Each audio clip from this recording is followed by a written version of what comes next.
오늘 살펴볼 하나님의 말씀은 마태복음 16장입니다.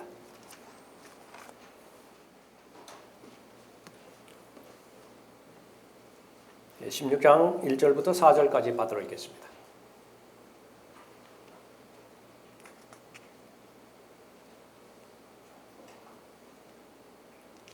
바리새인들과 사두개인들이 주께 와서 주를 시험하여 하늘로부터 온 표적을 보여달라고 요구하더라.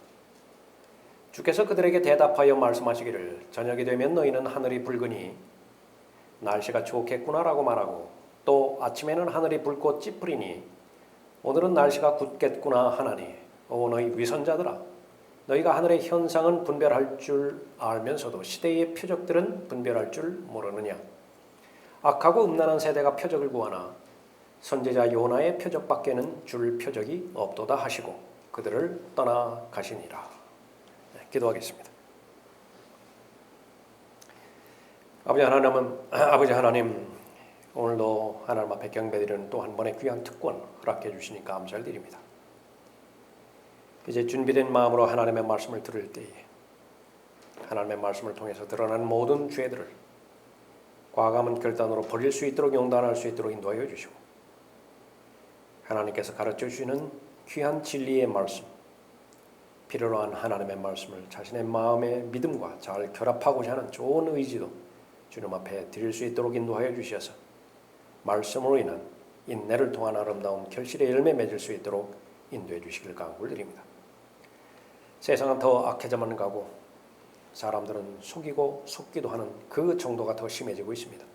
강건하지 않다고 한다면, 하나님의 말씀 안에서 현명한 삶을 유지하지 않는다고 한다면 마귀는 도둑으로서 성도의 삶을 도둑질하고 죽이고 멸망시키는데 그 목적을 실현시킬 수밖에 없습니다.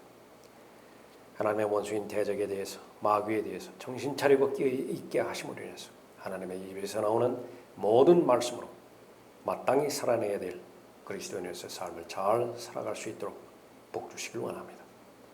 이 시간을 주님 손에 의탁드릴 때에 저를 주님 명으로 충만하게 채워주시고 마귀가 어떤 형태로든 공격하지 못하도록 보호해 주시길 원합니다. 주 예수 그리스도의 이름으로 기도드렸습니다. 오늘 설교의 제목은 표적으로 자신을 저주하는 자들입니다.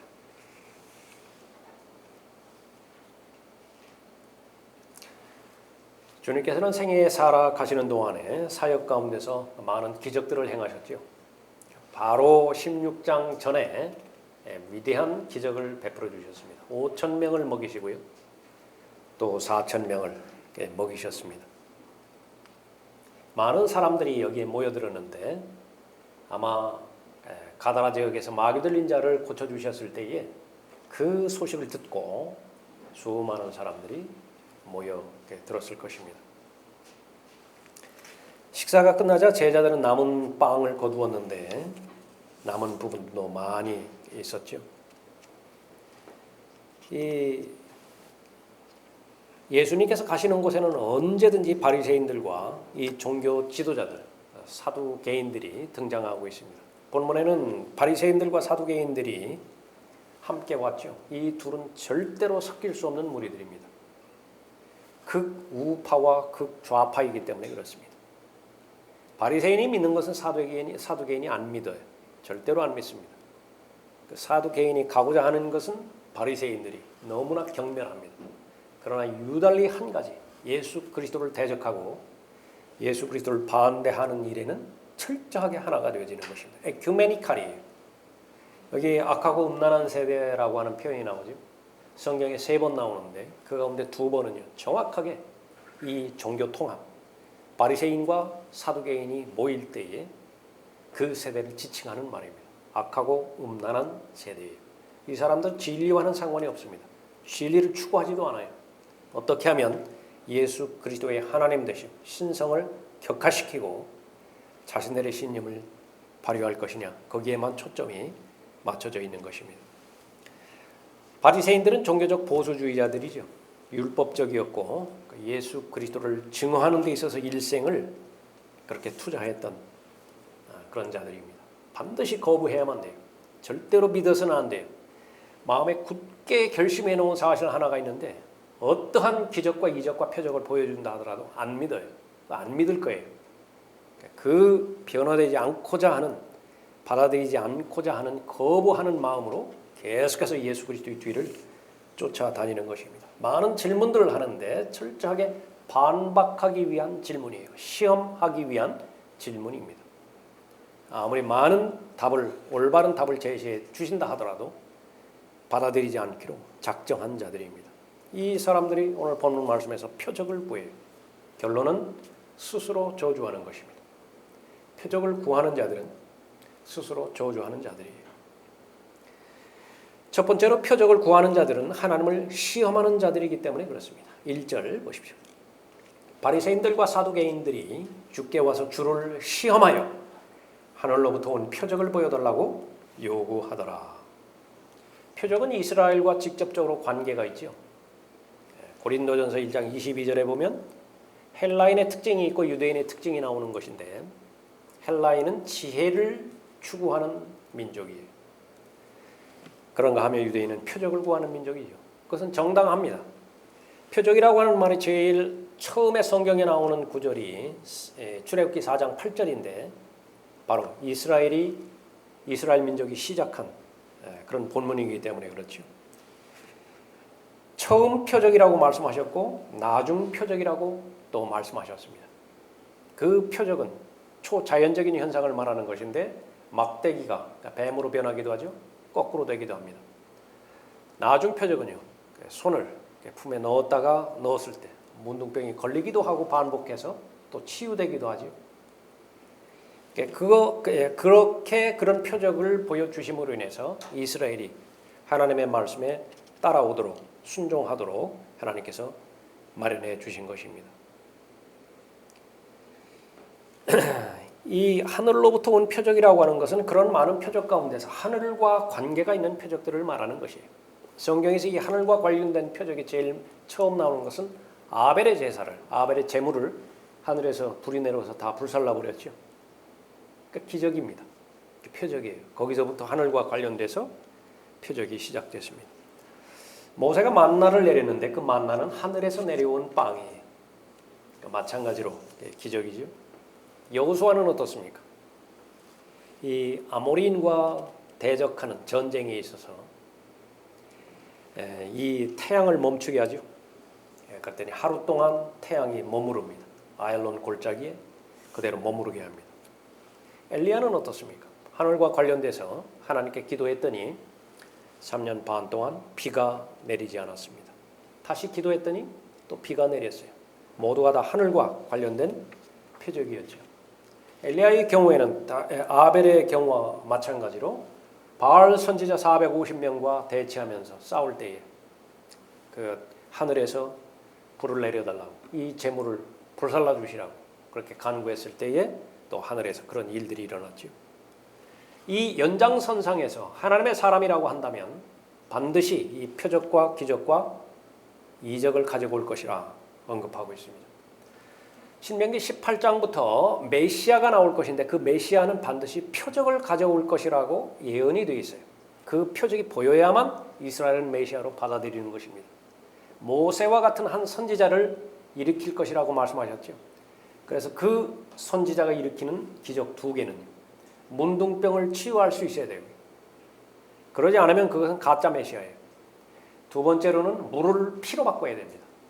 예수 그리스도는 정확하게 그 두 표적을 행하셨던 분이시죠. 그것은 기본입니다. 그 외에 헤아릴 수 없는 기적들을 그렇게 베푸셨죠. 마태복음 10장에서 예수님께서 12 제자들을 사도로 부르셨죠. 보내십니다. 천국 복음을 증거하라고 말씀하셨죠. 그런데 유대인들이 그 사도들이 정말로 메시아로부터 보냄을 받은 사도들인지 아닌지를 알 수 있는 방법 하나가 있는데 역시 표적이에요. 그것은 사도들의 표적입니다. 바울도 사도들의 표적이 있었죠. 병든 자를 고쳐야 되고요. 거기에는 죽은 자를 살릴 수 있는 표적이 있어야 됩니다. 또 하나는 독을 마셔도 아무 이상이 없어요. 바울과 같은 경우에 독사에 물렸음에도 불구하고 죽지 않았던 것입니다. 그 표적이 있으면 사도들의 표적이에요. 가톨릭에서 믿는 교리는 사도들의 왕을 베드로라고 꼽지요. 그 이후로 계속해서 사도는 전승되었다라고 말합니다. 그러니까 교황까지 왔다는 것인데 간단해요. 진짜 사도가 계승되었는지 안 되었는지 표적을 보면 압니다. 독극물을 마시게 해놓고 그대로 있는지 안 했는지, 아마 뱀에게 물려봐서 별 탈이 없는지 아닌지. 그러나 그렇게 시도하는 사람은 단 한 사람도 없어요. 가짜라고 그 말하는 것이죠. 침례인 요한은 이 부분에 있어서 표적에 관련되어 있어서 아주 정확하게 그 성경적으로 메시아를 잘 알아봤던 사람입니다. 자신이 만왕의 왕이신 만주의 주이신 예수 그리스도의 선두주자로서 회개하러 천국이 가까이 왔느니라 외치는 그 삶을 시작했었죠. 그러나 자신의 처지가 감옥에 갇히게 되었습니다. 기대했던 메시아가 다른 것 같아요. 왕으로서 오셔야 되는데 그 조짐이 별로 보이지는 않았습니다. 회의가 일어나기 시작했어요. 제자들을 보내서 예수 그리스도께 물어보라고 그러죠. 당신이 오실 그분이시니까, 아니면 우리가 또 다른 분을 기다려야 하리니까. 하나님 앞에 질문을 하는데 그 질문은 정말로 진리를 알고자 하는 질문인 것이냐, 그 동기를 하나님께서 아시는 한 그 사람이 이해할 수 있는 하나님의 답을 보장해 주십니다. 반드시 이해시켜요. 믿게 하시는 것입니다. 그러나 본문처럼 시험하고자, 예수 그리스도를 책잡고자 그렇게 질문하는 것은요, 말씀하시는 경우도 있지만 말씀하시지 않는 경우도 있는데, 말씀하신다 하더라도 그것은 그 결과는 답을 얻는 것이 아니라 또 다른 질문거리를 찾아 나서게 하는 것입니다. 이 침례인 요한은 알고자 했어요. 예수님께서 이 부분들을 기뻐 받아들이셨습니다. 요한의 제자들하고 가서 전하라고 그러죠. 가서 너희가 듣고 보는 일들을 다시 요한에게 전하라. 무엇을 전하라고 그랬죠? 표적들이에요. 소경들이 보고, 절름발이들이 걸으며, 문둥병자들이 깨끗해지고 귀머거리들이 들으며, 죽은 자들이 일으켜지고 가난한 자들에게 복음이 전파된다 하라. 메시아의 표적, 모든 것들을 다 전하라. 대표적으로 이사야 35장에 나와 있는 천년 왕국이 도래하게 될 때에 메시아의 왕국이기 때문에 메시아의 표적이 드러난다는 것이죠. 그러면서 말씀하십니다. 나로 인하여 실족하지 않는 자는 누구나 복이 있도다. 침례 요한은 그 이후에 더 이상 실족하지 않습니다. 자신의 사명을 잘 감당하고 또 하나님으로부터 부르심을 그렇게 받게 되는 거죠. 그러나 침례 요한과는 다르게 본문의 바리새인들은 예수 그리스도를 믿고자 표적을 구한 것이 아니에요. 메시아라고 한다면 참된 메시아를 보여주십시오. 그러면 제가 믿겠습니다. 그런 의도로 다가서는 것이 아닙니다. 시험하고자 했던 것이죠. 이 사람들은 얼마나 많은 기적들을 보았습니까? 병든 자 고쳐주셨고, 죽은 자를 살려주셨고, 조금 전만 하더라도 마귀에게 사로잡힌 자를 구해주셨습니다. 물 위를 걸으셨는데 그 소문이 퍼지지 않는 곳은 없었습니다. 폭풍을 잠잠케 하셨고요. 배고픈 무리들을 5,000명, 최소한 5,000명이죠. 그것도 2번씩이나 먹여주셨어요. 이거 창조의 역사입니다. 더 이상 어떤 기적이 필요로 하는 것인가? 이 바리새인들을 제외하고 모든 유대인들은요, 하나님 앞에 영광을 돌리는 거예요. 이 같은 일을 전혀 본 적이 없노라. 이구동성으로 그렇게 고백을 하는 것이죠. 정말로 이들이 원하는 것은 무엇이냐? 그것은 바로 예수님께서 기적을 행하다가, 표적을 행하다가 자신의 능력 이상의 것을 행하려고 하다가 그게 실패하는 거예요. 그것만 찾는 것입니다. 기적을 행하다가 실패하기 직전, 그 실패한 표적이 나오기까지는 끊임없이 표적을 보여달라고 할 것이라고. 설령 하나님께서, 예수님께서 하늘을 열어버리고, 요한계시록 2번 하늘이 열리죠. 하늘 열어버리고 거기서 헤아릴 수 없는 천사들을 다 내려오게 한다 하더라도요, 충분하지 않아요. 그것을 그대로 목격한다 하더라도 충분하지 않습니다. 사람의 마음이란 그렇게 무서운 거예요. 예수님의 말씀에 트집을 잡으려고 했던 것이죠. 5천 명을 먹이셨다. 그것을 목격한 사람들, 그 사람들의 반응은요, 우리가 전혀 예상치 못한 것인데, 그러나 놀라지 말아야 될 것은 똑같은 마음의 중심이 나에게도 있다는 사실입니다. 그러면 주께서 우리가 보고 주님을 믿을 무슨 표적을 보여주시겠나이까? 무슨 일을 행하시겠나이까? 요한복음 6장 30절에서 5천 명 먹이신 다음에 그렇게 물어보거든요. 예수님께서 아주 자세하게 설명을 했는데 말씀하시는 그 한마디 한마디가 다 실족하게 하는 말씀이에요. 그 사람들이 믿으면, 말씀을 들으면 믿음이 형성이 돼야 되는데 정반대로 나가게 되는 것입니다. 그때 그의 제자 중 많은 자들이 이 말씀을 듣고 말하기를 이 말씀은 어렵도다. 누가 그것을 들을 수 있겠느냐. 이 5천 명을 먹이신 이 부분들은 그냥 예에 해당되는 것이고, 실체는 뭐냐면 하늘에서 내려온 빵이 있는데 그 빵은 산산이 부서져서 모든 사람을 먹일 것이고, 그 살아있는 빵이 흘리는 피, 모든 사람이 그것을 먹고 영생을 누릴 것이라고 자신에 대해서 말씀하시죠. 이 말씀을 받아들이기가 어렵다고 만드는 것입니다.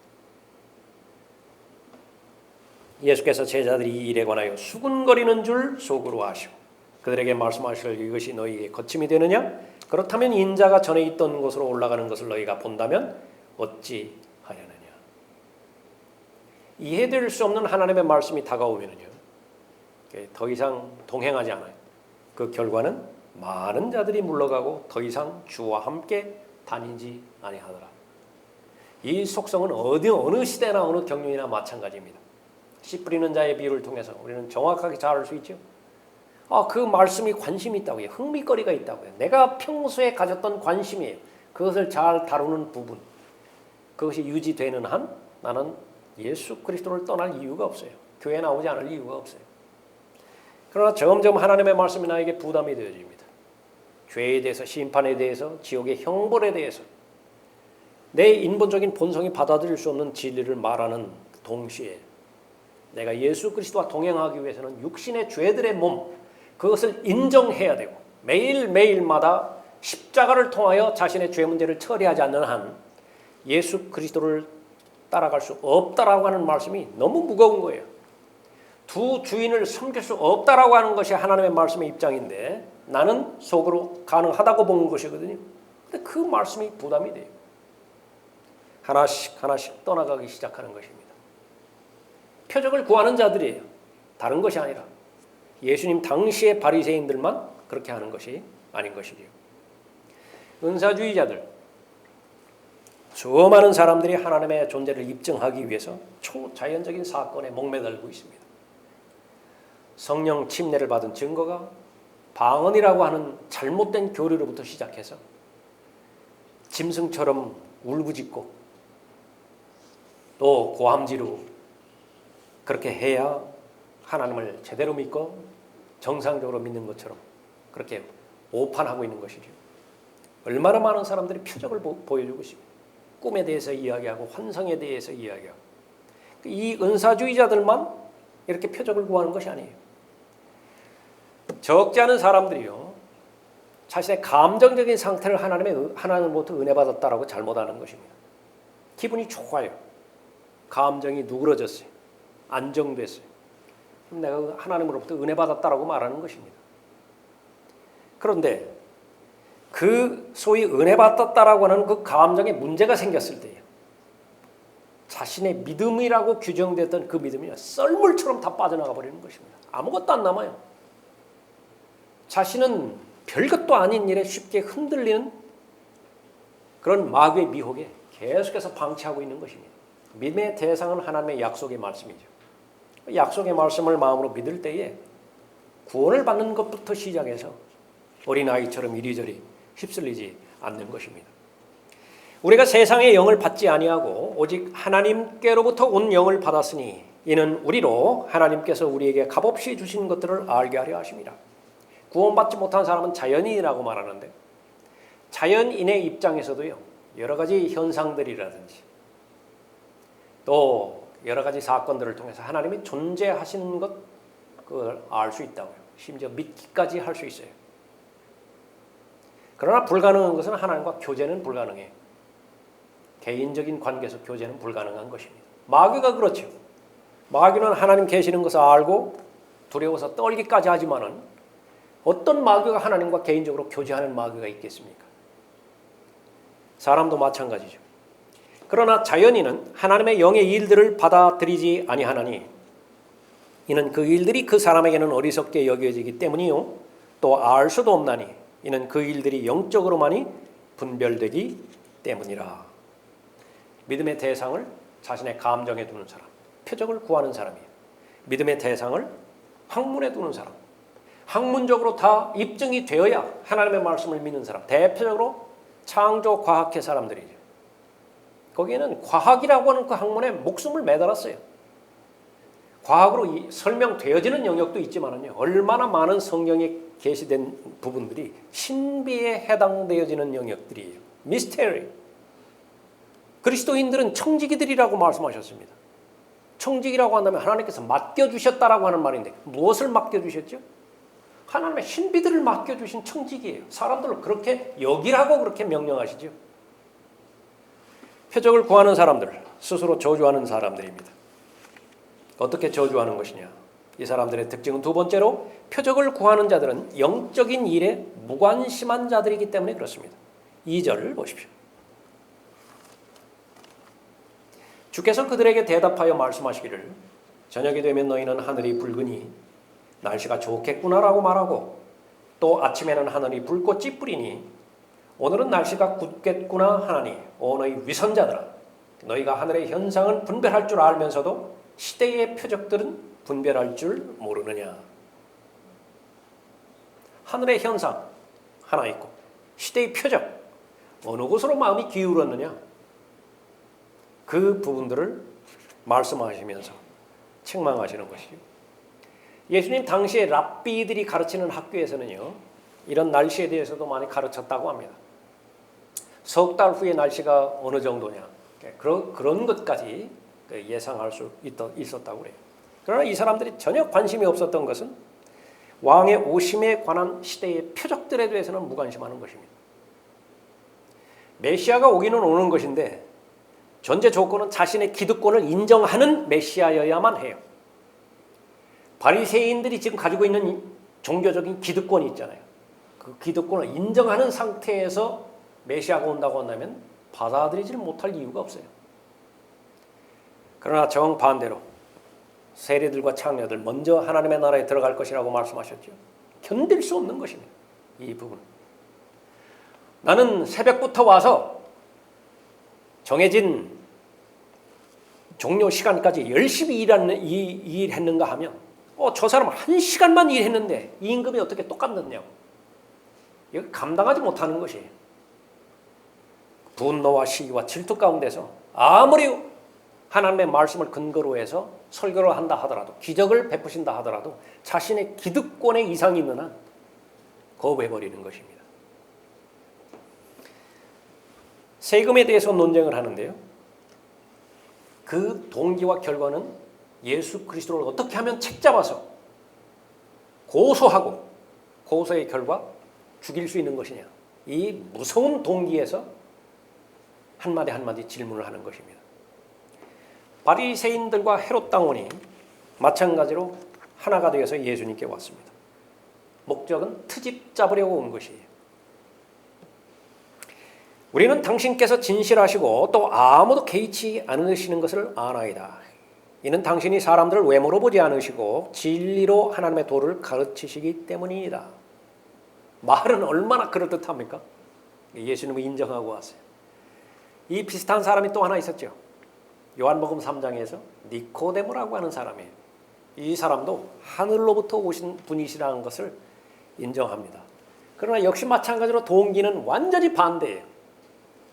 니코데모의 동기는 정말 알고 싶어서 왔어요. 거듭났죠. 하나님의 제자가 되었습니다. 그러나 이 바리새인들과 헤롯 당원 예수님에 대해서 인정하고 칭찬하는 듯하였지만은 그것은 위선적이었습니다. 카이사에게 세금을 내는 것이 옳으니까 옳지 아니하나이까?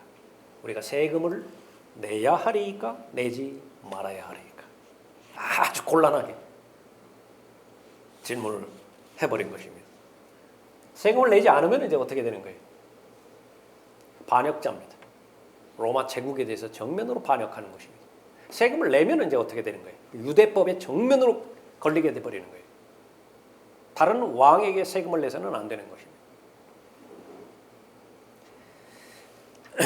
그러나 주께서는 그들의 위선을 아시고 그들에게 말씀하시기를 어찌하여 너희가 나를 시험하느냐.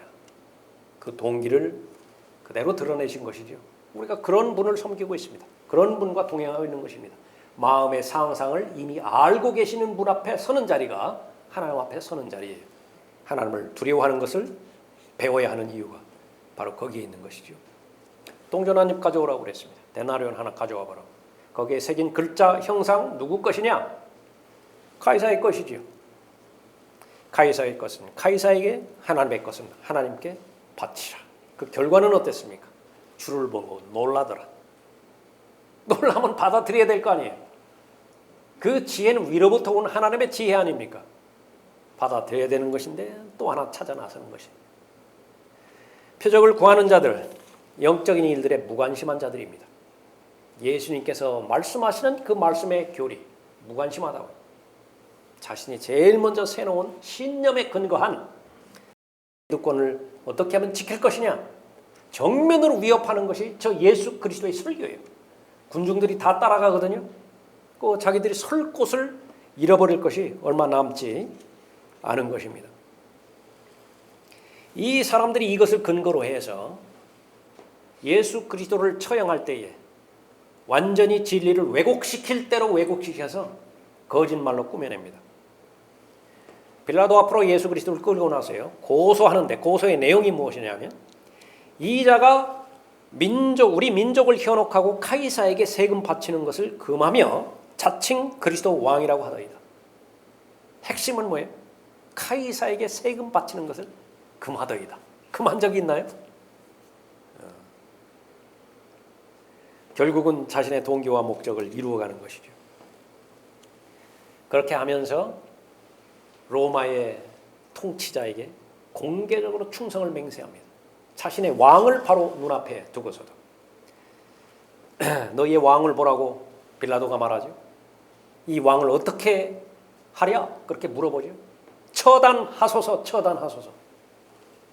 십자가에 처형하소서.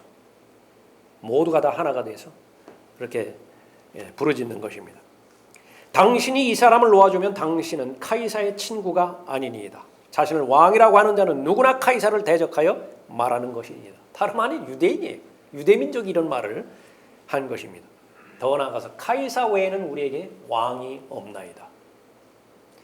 이 주를 시험하여 표적을 보여달라고 하는 이 동기가 어디까지 자신을 파멸로 이끌어 나가는 것인지, 어디까지 자신을 저주하는 것인지 하나님의 말씀을 통해서 보는 것입니다. 자신을 저주하는 거예요. 자신을 파멸로 몰고 내려가는 것입니다. 인간이 내릴 수 있는 가장 비극적인 결정을 이 바리새인들이 내려버린 것입니다. 그것은 무엇이죠? 인간이 내릴 수 있는 가장 비극적인 결정, 하나님의 의를 거부해버리는 거예요. 하나님의 은혜를 거부해버리는 것입니다. 구원 받는 하나님의 은혜부터 시작해서 나는 구원은 필요 없습니다. 내가 죄를 지었다 한다 하더라도 그 죄는 나의 행위를 통해서 내가 형벌을 받음으로 인해서 그 죄를 내가 마땅히 해결하겠습니다. 그것이 자기들의 의예요. 구원받은 사람 역시 마찬가지입니다. 구원받는 데 있어서 하나님의 은혜는 필요했을는지 모르지만 지금 내가 하루하루 살아가는 데 있어서는 솔직하게 말해서 당신의 은혜는 부담스럽습니다. 그러니 여기까지 하십시오. 스스로 자신을 저주하는 사람입니다. 가장 비극적인 결정은 잘못된 왕을 선택하는 것입니다. 여러분의 왕은 누구예요? 여러분의 주님은 누구입니까? 성경은 분명하게 말할 때 이 마지막 날들에 거의 대부분의 사람의 주인이 돈이라고 명백하게 성경에서 경고하고 있죠. 카이사 외에는 우리에게 왕이 없나이다. 예수님을 그렇게 다룬 결과 하나님의 처분은요, 예수 그리스도께서 자신들의 왕으로 오시는 재림까지 한번 로마의 통치자로부터 통치를 받아봐라. 지금도 계속 진행 중이에요. 지금도 계속 진행 중입니다. 재림 때에 팔레스타인의 유대인들이 모일 것이죠. 초림 때도 유대인들이 있었습니다. 초림 때에 로마가 통치하고 있었죠. 재림 때도 역시 마찬가지입니다. 대환란 때 로마가 통치를 하고 있을 것이에요. 정치적인 통치뿐만 아니라 종교적인 통치까지 다 하고 있을 텐데요. 거기에 계속해서 희생자가, 그건 자업자득이죠. 예수 그리스도를 거부한 결과 카이사 외에는 우리에게 왕이 없나이다. 자신의 자손들까지도 그렇게 저주하는 결과를 가져온 것입니다. 표적을 구하는 자들의 특징, 영적인 일에 무관심한 자들입니다. 여러분은 표적을 구하고 있습니까? 그렇지 않다고 한다면 여러분은 시대의 표적들에 관심이 있을 것이에요. 그리스도인은 주님께서 오실 그 날과 그 날짜, 그것은 모른다고 못 박으셨어요. 그렇다고 해서 그 시기마저도 모르는 것이 아니에요. 그 시기는 알 수 있습니다. 그러나 형제들아, 그때와 시기에 관해서는 너희에게 쓸 필요가 없으니 이는 주의 날이 밤에 도둑같이 오리라는 것을 너희 자신이 정확히 알고 있기 때문이니라. 그러면 대비한다고요. 애써서 모은 보석과 애써서 모은 재산, 그거 도둑 맞지 않을 것이라고. 그러나 대비하지 않는다고 한다면요, 마귀는 도둑으로서 찾아올 것이고 그것은 도둑당하게 되어 있는 것입니다. 그들이 평안하다 안전하다 말할 때에 아이벤 여인에게 진통이 오듯 갑작스러운 멸망이 그들에게 임하리니 결코 피하지 못하리라 말씀하고 있습니다. 성경대로 믿는 사람들의 특권은 무엇입니까? 하나님의 진리의 말씀을 올바로 나누어서 공부할 수 있는 기회가 주어진 것이죠. 하나님의 은혜예요. 공부의 목적은 무엇이죠? 진리의 지식에 이르는 것인데, 진리의 지식에 이르는 것은 자유롭다고요. 마귀의 모든 공격과 술책과 계략과 함정과 덫과 아무리 많이 쳐보라고요. 그보다 더 지혜로우신 분의 인도를 받는 사람이 성경대로 믿는 그리스도인 아니에요? 시대의 표적들에 관심 있는 사람들이 그리스도인입니다. 표적을 구하는 사람들, 스스로 저주하는 자들입니다. 마지막 세 번째로, 표적을 구하는 자들은 가장 큰 표적을 거부하는 자이기 때문에 그렇습니다. 4절 보십시오. 악하고 음란한 세대가 표적을 구하나 선지자 요나의 표적밖에는 줄 표적이 없도다 하시고 그들을 떠나가시니라. 선지자 요나의 표적, 예수님의 말씀 가운데서 가장 중요한 표적입니다. 가장 커다란 표적이에요. 이것은 예수 그리스도의 죽으심과 묻히심과 부활하심을 언급하는 표적이기 때문에 그렇습니다. 마태복음 12장 39절에서 그때 서기관들과 바리새인들 몇 사람이 대답하여 말하기를 선생님, 우리는 선생님에게서 표적을 보기 원하나이다라고 하더라. 그러나 주께서 그들에게 대답하여 말씀하시기를 악하고 음란한 세대가 표적을 구하나 선지자 요나의 표적밖에는 줄 표적이 없도다. 요나가 사흘 낮과 사흘 밤을 고래 뱃속에 있었듯이 인자도 그처럼 사흘 낮과 사흘 밤을 땅의 심장 속에 있을 것이라. 이미 마태복음 12장에서 말씀해 주셨다고요. 자신이 죽을 것과 앞으로 부활할 것에 대해서 예언해 놓으신 것이죠. 요나의 표적, 이것은 지구상에서 일어나지 않았던 가장 위대한 기적을 말하는 것입니다. 이 표적은요, 누가복음 2장에 기록되기를 비방받을 표적이래요. 이 표적은 걸고 넘어가지 않는 사람이 없다라고 하는 말입니다. 어떤 죄 없는 남자가 죄 없는 완벽한 삶을 살다가 자신의 죄와 무관하게 세상 죄 때문에 죽고 묻힌 지 사흘 만에 성경의 예언대로 부활했다. 이건 감당하지 못하는 거예요. 세상이 감당하지 못하는 것입니다. 보라, 이 아기는 이스라엘에 있는 많은 사람의 패망과 흥성을 위하여 또 비방받을 표적을 위하여 세워졌으니 언급하고 있습니다. 이 말만 나오면, 이 표적만 나오면 모든 사람이 이구동성으로 비방하는 것입니다. 자유자들, 자유주의자들, 요나의 표적, 그 신화로 돌려버리죠. 꾸며낸 이야기, 전설로 다루어버리는 것입니다. 예수님께서 부활하셨는데 실제로 부활했어요. 그것을 모든 사람이 목격을 했다고. 그럼 믿어야 될 거 아니겠습니까? 그 믿으면 그만이라고. 그러나 가장 큰 표적이 주어졌음에도 불구하고 믿지 않기로 작정한 터이기 때문에 돈으로 사람을 고용합니다. 예? 돈 주고 사람을 고용한다 그래요.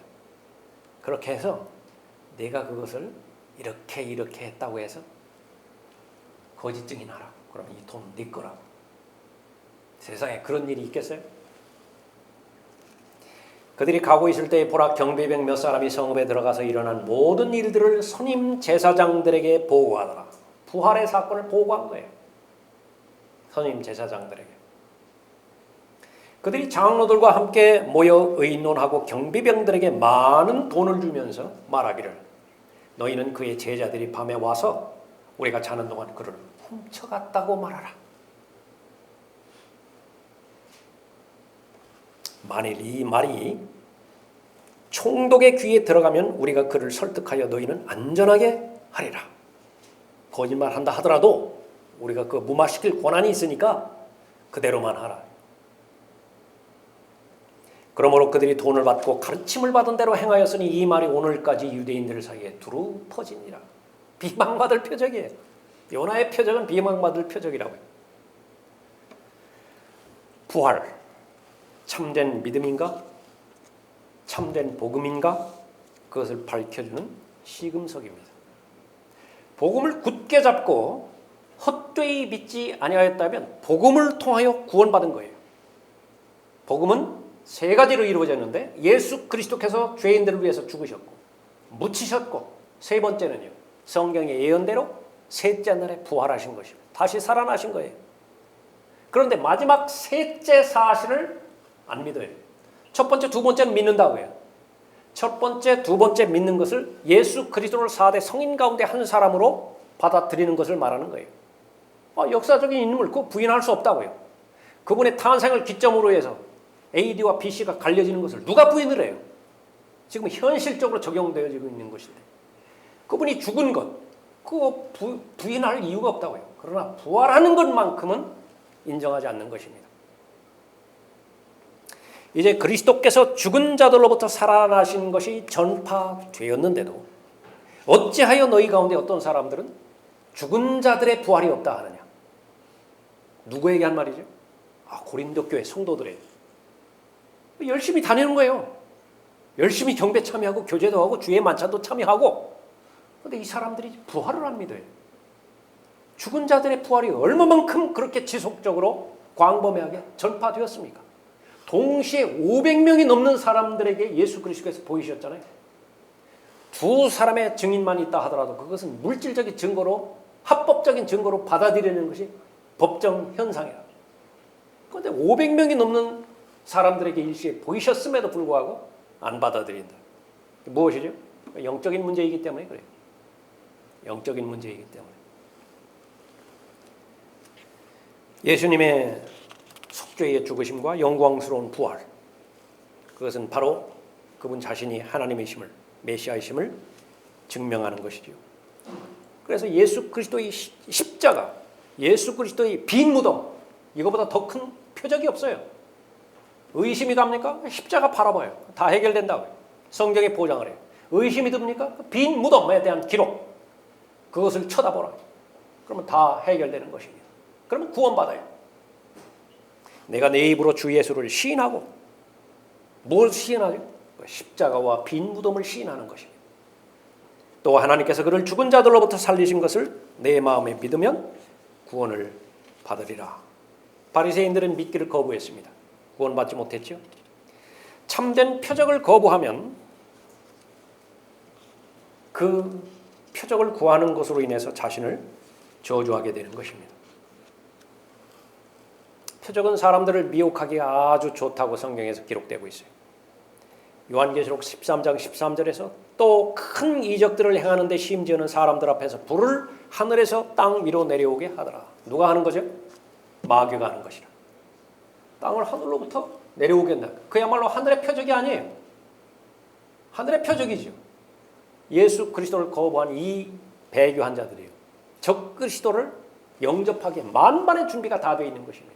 하나님께서는 그 부분들에 대한 심판으로서 강력한 미혹, 거짓말하는 영, 그것을 보내버린 거예요. 그 철석같이 사실로 받아들이게 만드는 것입니다. 가장 무서운 일이지요. 표적은 믿음이 아닙니다. 표적을 구하기 시작하면 하나 더 바리새인 꼴이 돼버리는 거예요. 마지막 표적이 무엇이었었죠? 그러니까 무덤이 비어 있다고요. 그보다 더 큰 표적을 어떻게 보여줘요? 무덤이 비어 있는데 그래도 안 믿어요. 표적은 그런 거예요. 또 하나 이 표적은 사람을 구원하지 못하게 만드는 것입니다. 아무리 놀랄 만한 표적이 주어졌다 하더라도 그 표적은 어떤 죄인 하나 확신시켜주지 못하는 것입니다. 나사로가 함께 당대에 살았던 부자가요 믿었던 거 하나 있습니다. 뭐냐?